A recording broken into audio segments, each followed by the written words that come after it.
अधिकांश लोगों में 80 साल की उम्र में भी सीखने के भाव नहीं होते हैं। ऐसे लोग साधु बन जाएंगे, तब भी वही प्रधान, प्रतिष्ठा और पदयात्रा में लगे रहेंगे। वहीं धनी के बैल का सफर घूमने का कर्म जारी रहेगा। दुनिया अद्भुत है, इसे समझने वाले ही समझ पाते हैं। बाकी तो पहले से ही डूबे हुए हैं और अब भी डूब रही हैं। इस भव से पार लगाने के भाव सौभाग्य से ही होते हैं।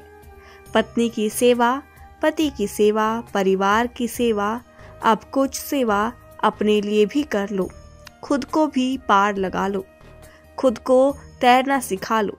खुद की सेवा सबसे बड़ी सेवा है। आत्मज्ञान तर्क से नहीं मिल पाता। कबीर ने कहा था, 2.5 अक्षर प्रेम का पढ़े सो पंडित होय। यहाँ तर्क से आत्मशुद्धि को प्राप्त नहीं किया जा सकता।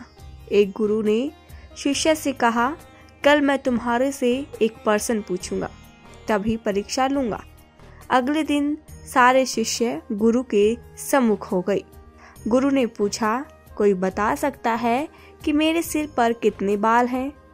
यह सुनकर सभी शिष्य खामोश हो गए, लेकिन एक शिष्य ने हाथ उठाया और कहा, सर, आपके सिर पर 11,11,111 बाल हैं। गुरु ने पूछा, तुमने इतनी जल्दी जवाब कैसे दिया? तभी शिष्य ने जवाब कहा, सर, आपने तो एक ही सवाल पूछने के लिए कहा था, अब यह दूसरा सवाल क्यों कर रहे हैं? क्या ऐसा शिष्य काबिल है? यह हुआ तर्क वितर्क। इसमें पढ़ोगे तो ज्ञान की मिट्टी ही पलित करोगे। एक आदमी एक संत के पास पहुंचा। उससे पूछने लगा, महाराज, मैं उधम हूँ, नीच हूँ, आप मेरा उद्धार करें।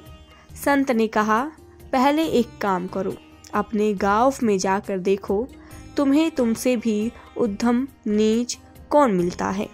वह गांव गया और गांव में प्रवेश करते ही उसे एक कुत्ता नजर आया। उसे लगा यह उससे भी ज्यादा नीच है, लेकिन फिर विचार किया तो लगा यह कुत्ता अपने मालिक के प्रति वफादार है, सो कुत्ता मुझसे ज्यादा उद्धम नहीं। वह आगे बढ़ गया। उसे कांटों भरी छड़ी दिखी। लगा यह कांटे किसी काम के नहीं, लोगों के बदन में चुभ जाएं तो खून निकल आता है। लेकिन थोड़ा आगे जाते ही उसे एक खेत के चारों ओर कांटों का बाड़ दिखाई दिया। उसे समझ आया कि यह कांटे भी किसी काम के आ रहे हैं। लौटकर उसने गुरु को कहा, मुझे तो नीच कोई नहीं मिला।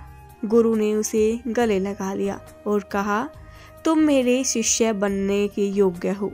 तुम्हारा तो उद्धार अपने आप हो गया है। जो अपने आप को सबसे उद्धम नीच समझेगा वही शिष्य बन सकता है। जो अपने आप में ही अवगुण और दूसरों में गुण देखे वही सच्चा धर्म साधुक है। ज्ञान तर्क वितर्क से नहीं आता, इसको पाना है।